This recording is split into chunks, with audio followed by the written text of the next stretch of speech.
Yo, what's up? It's Don back with another video. Yo, if you tapping in, make sure you like, subscribe. Yo, send this to somebody because at the end of the day, like, it's all knowledge on this channel. That's all we doing is breaking down knowledge and dropping jewels and stuff like that. So this video was requested by somebody, one of my childhood friends, and he had a couple questions about real estate. So that's what we're going to talk about, buying your first investment property. As some may know, some don't know, that I bought my first property less than 2 years after being out of prison, my first investment property. What I did was I got an FHA loan. I used the FHA loan to put down 3.5% on my property. So my first property was, I think, 275. So my first property was 275. So I only had to put down for 275. I only had to put down like $9,700 just to buy a two-family. So I'm gonna break down the FHA loan. With an FHA loan, all you need is a 580 credit score. So at least a 580 credit score can get you in the door to get your first property. They also want you to have 2 years worth of pay stubs. So you need to be on the books at a job for 2 years. It doesn't have to be 2 years at one job. Sometimes they tell you, oh, it has to be 2 years the same job. No, it doesn't. Some mortgage companies are different. Some banks are different. They require different things. The mortgage company I went with was 2 years of just working history.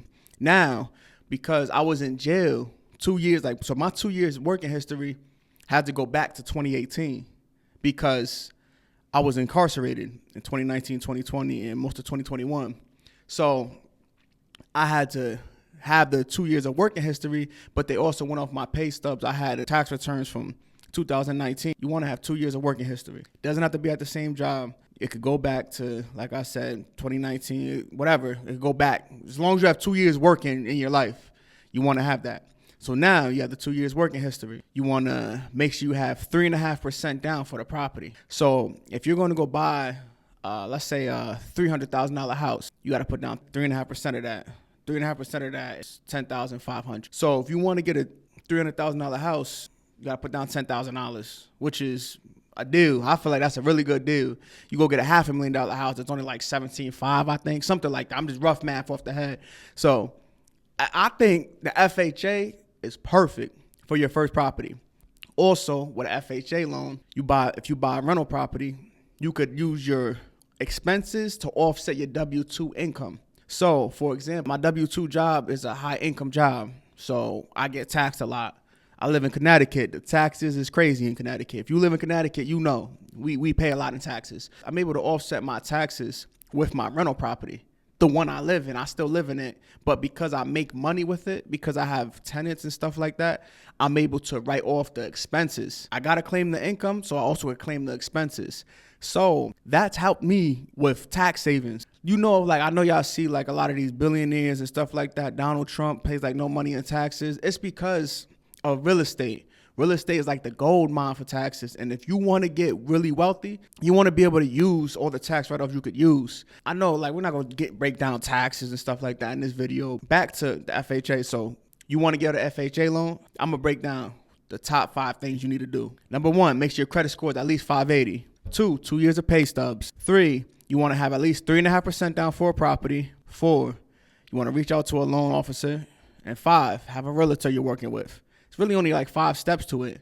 But the hardest thing I feel like is just the knowledge, like learning where you got to start. So some people don't know. You know, you could start just by reaching out to a loan officer. So this is my advice. Okay, so if you want to buy your first rental property, you want to buy personal property, whatever you want to buy, I want you to reach out to a lender.